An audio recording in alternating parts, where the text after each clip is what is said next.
এইরকম yummy cheese loaded samosa দেখে নিশ্চয়ই ভীষণ লোভ হচ্ছে।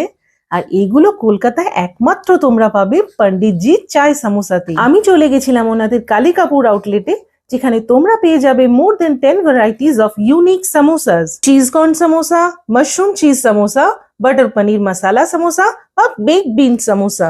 এই সামোসাগুলোর সিক্রেট ম্যাজিক হচ্ছে যে এটার আউটার কভারটা একদম পেপারে থিন, ক্রিস্পি, ক্রাঞ্চি, আর ভেতরের স্টাফিংটা ততটাই জুসি অ্যান্ড ফ্রেশ। ওনাদের ইউএসপি হচ্ছে এখানে প্রত্যেকটা জিনিস একদম fresh made without any preservatives. এখানে সামোসার প্রাইস রেঞ্জ শুরু হচ্ছে ₹25 থেকে। আর সামোসাগুলোর টেস্ট নিয়ে তো জাস্ট কোনো কথাই হবে না। এইরকম জুসি স্টাফিংস, চিজে ভরা চিজ কর্ন সামোসা আর এই মাশরুম চিজ সামোসাটা আমার বেস্ট লেগেছে। আমি তো আজ থেকে এগুলোর ফ্যান হয়ে গেলাম। এখন বুঝতে পারছি পণ্ডিতজি চায় সামোসার ফ্যান বেস এত বড় কেন। তাই তোমরাও আর দেরি না করে আজই চলে এসো।